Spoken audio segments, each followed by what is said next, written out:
আন্না লিল্লাহি তাআলা মা আখাযা আখাযা ওয়া লাহু মা আতা।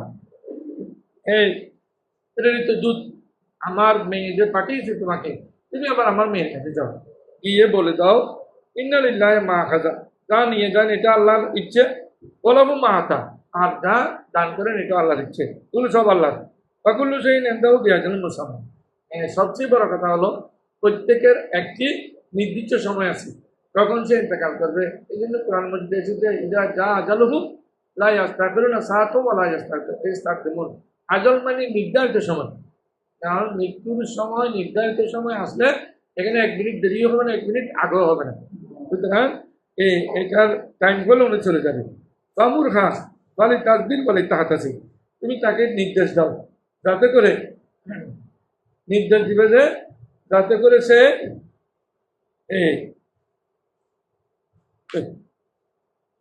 কোথায় গেলাম এখানে, কামুরখা বলি তাসদিক, তুমি তাকে বলে দাও যাতে উনি সবর করে, ধৈর্য ধারণ করে, বলি তাহাতাসিব, এবং সওয়াবের আশা করে, যে এটা আল্লাহ যদি নিয়ে যায় কোনো সমস্যা নেই। এই জন্য আছে যদি নাবালক অবস্থায় ছেলে মেয়ে ইন্তেকাল করে তাহলে অনেক সময় ওনাদের কারণে মা বাবার লাভ হয়।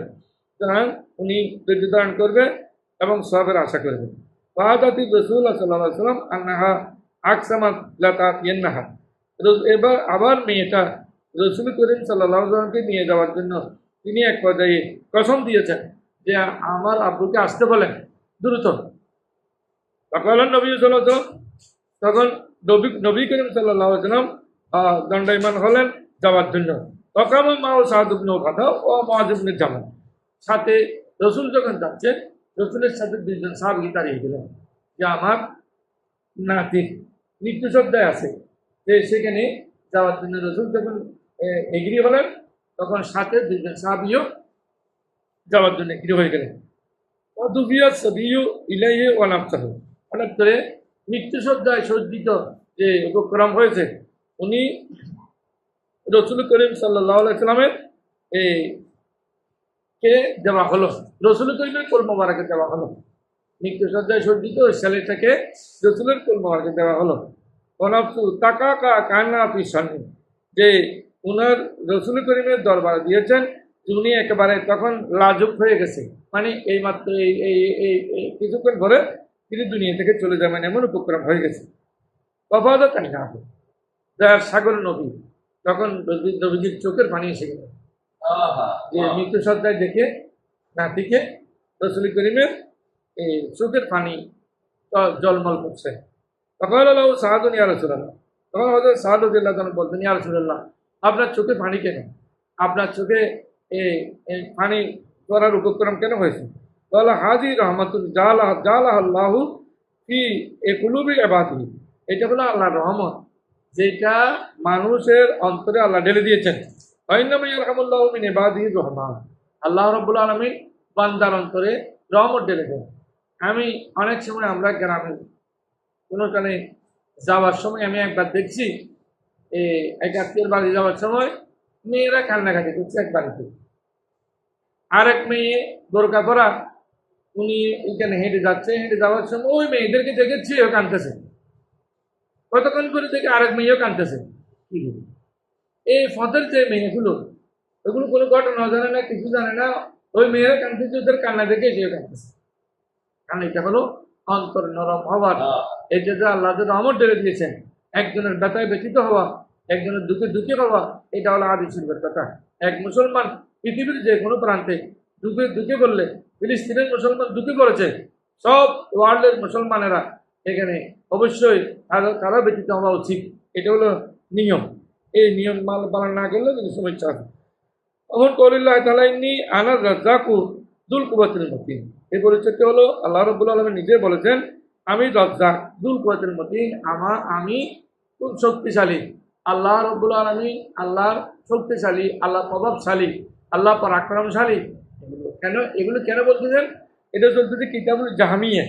জাহমিয়া মানে এটা একটা ভ্রান্ত একটি দল, তখন জাহমিয়া ছিল বুখারী রাহমাতুল্লাহ আলাইহির টাইমে জাহমিয়া।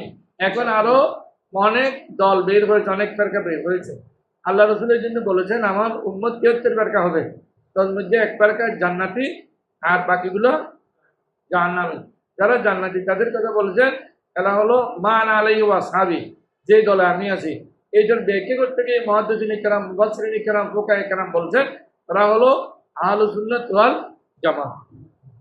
এরপরে হাদিস শরীফ আছে قال قال النبي صلى الله عليه وسلم ما أحد أصبر على أذان سمعه من الله تعالى, যে এমন কোন সবরকারী নাই যে ব্যথার উপর সামিয়াহু মিনাল্লাহি তাআলা, যে যা আল্লাহ রাব্বুল আলামিন শুনেন। এ আল্লাহ থেকে আর বেশি ধৈর্যশীল কেউ নাই দুনিয়ার মধ্যে। কেন? ইয়াদউনা লাহুল ওয়ালাদা, অনেক বান্দা আছে যারা বলে আল্লাহর সন্তান আছে, ঈসা আলাইহিস সালাম আল্লাহর সন্তান। তা আমি বলি বেকুবের দল, ঈসা আলাইহিস সালামের বাবা ছিল না, এটা যদি আল্লাহর সন্তান হয়, আদম আলাইহিস সালাম তো বাবাও ছিল না, মামা ছিল না। আদম আলাইহিস সালাম কার সন্তান হবে? হ্যাঁ, নাউযুবিল্লাহ। শয়তান বললো তো আদম আলাইহিস সালাম, শয়তানরা বললো তো আদম আলাইহিস সালামকে আল্লাহর পুত্র বলতে পারতো, কারণ আদম আলাইহিস সালাম মাও নাই বাবাও নাই। আদম আলাইহিস সালাম মাও নাই বাবাও নাই, কিন্তু হযরত ঈসা আলাইহিস সালামের তো মা আছে। ঈসা আলাইহিস সালাম মা থাকা সত্ত্বেও ঈসা আলাইহিস সালামকে আল্লাহর সন্তান বলে। তো বলতেছে যে এমন বান্দা যারা আল্লাহর সন্তান আছে দাবি করে, ওই দয়ালু আল্লাহ যিনি মাফ করে দেন, এরপর আল্লাহকে গালি দেন, আল্লাহর বিরোধিতা করে, কিন্তু আল্লাহ মাফ করে দেন।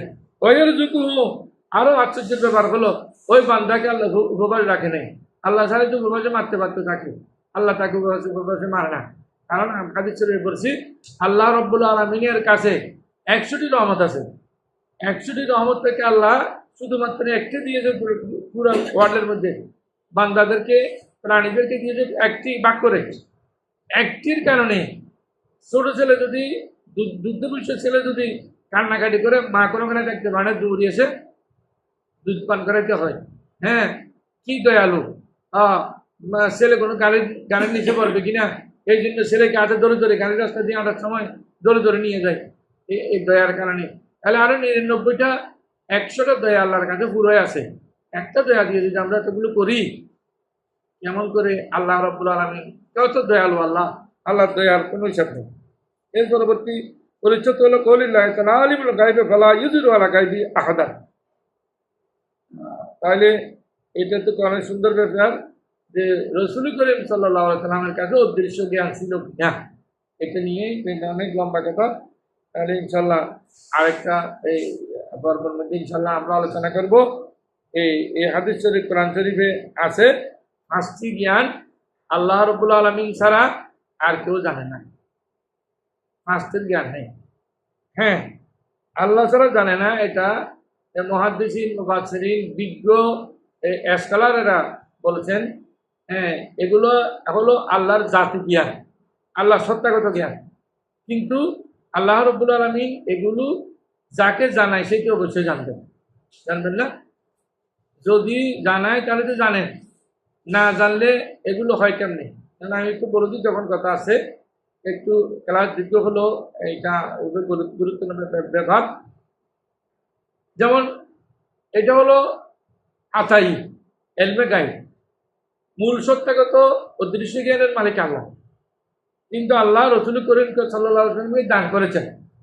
না হয় যদি এগুলো কিছু না জানে, হাদিস শরীফ, বুখারী শরীফের হাদিস, একদা রাসূল করিম সাল্লাল্লাহু আলাইহি ওয়াসাল্লাম মিম্বরে উঠে বলতেছেন, এখন থেকে কিয়ামত পর্যন্ত কি হবে কি না হবে আমাকে জিজ্ঞেস করে, আমি উত্তর দেব।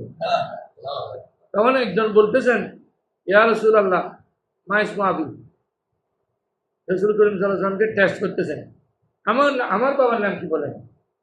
তখন আমি তো এখানে, আমরা অনেক ছাত্রছাত্রী, অনেক মুরব্বী, অনেক বন্ধু বান্ধব থাকে। হ্যাঁ, যদি কেউ জিজ্ঞেস করে আমার বাবার নাম কি, আমি তো কিয়ামত পর্যন্ত বলতে পারবো না। তখন রাসূল করিম সাল্লাল্লাহু আলাইহি ওয়াসাল্লাম বলে দিলেন, আবুকা হুযাফা, তোমার বাবার নাম হলো হুযাফা। তাহলে আমরা বলি যে রাসূলের নিজস্ব কোনো এটা অদৃশ্য জ্ঞান নয়, বরং এটা আল্লাহ প্রদত্ত। আর এই অদৃশ্য জ্ঞান যদি রাসূলের কাছে না থাকে, আমার মতো যদি রাসূল হয়, রাসূলের মতো যদি আমিও হই, তাহলে আমি রাসূলকে মানবো কেন? কেন মানবো আমরা? নাউযুবিল্লাহ মিন যালিক।